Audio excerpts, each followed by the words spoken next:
സ്നേഹം നിറഞ്ഞ എൻ്റെ അമ്മേ, കനിവിൻ്റെ കേദാരമേ, ആശ്വാസത്തിൻ്റെ ഉറവിടമേ, അവിടുത്തെ സന്നിധിയിൽ ഞാൻ ഓടിയണഞ്ഞിരിക്കുന്നു. എന്നെ സഹായിക്കണമേ.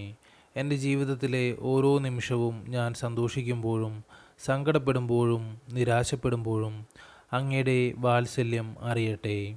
അമ്മയോടൊപ്പം എപ്പോഴും ഈശോ ഉള്ളതിനാൽ അമ്മ ഭാഗ്യവതിയാണ്. ആ ഭാഗ്യം നിർഭാഗ്യവതിയായ എനിക്കും അമ്മ നൽകണമേ.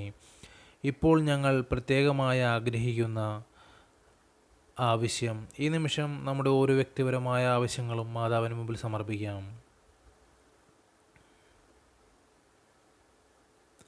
അമ്മ ഞങ്ങൾക്കായി സാധിച്ചു തരണമേ. ഈശോയിൽ നിന്നകലുവാൻ അമ്മ എന്നെ ഒരിക്കലും അനുവദിക്കരുതേ. ദേവപുത്രൻ്റെ മാതാവേ, പാപികളുടെ സങ്കേതമേ, എൻ്റെ ഈ എളിയ പ്രാർത്ഥന കേട്ടരുളണമേ. ആമേൻ. സ്വർഗസ്ഥനായ ഞങ്ങളുടെ പിതാവേ, അങ്ങയുടെ നാമം ഉചിതമാകണമേ. അങ്ങയുടെ രാജ്യം വരണമേ. അങ്ങയുടെ തിരുമനസ്സ് സ്വർഗത്തിലെ പോലെ ഭൂമിയിലുമാകണമേ. അന്നു വിടുന്ന ആഹാരം ഇന്ന് ഞങ്ങൾക്ക് തരണമേ. ഞങ്ങളോട് തെറ്റ് ചെയ്യുന്നവരോട് ഞങ്ങൾ ക്ഷമിക്കുന്നത് പോലെ ഞങ്ങളുടെ തെറ്റുകൾ ഞങ്ങളോട് ക്ഷമിക്കണമേ. ഞങ്ങളെ പ്രലോഭനങ്ങളിൽ ഉൾപ്പെടുത്തരുതേ, തിന്മയിൽ നിന്ന് ഞങ്ങൾ രക്ഷിച്ചു കൊള്ളണമേ. നന്മ നിറഞ്ഞ മറിയമേ, സുസ്തി, കർത്താവ് അങ്ങയോടുകൂടെ സ്ത്രീകളിൽ അങ്ങ് അനുഗ്രഹിക്കപ്പെട്ടവളാകുന്നു. അങ്ങയുടെ ഉദരത്തിൻ്റെ ഫലമായ ഈശോ അനുഗ്രഹിക്കപ്പെട്ടവനാകുന്നു.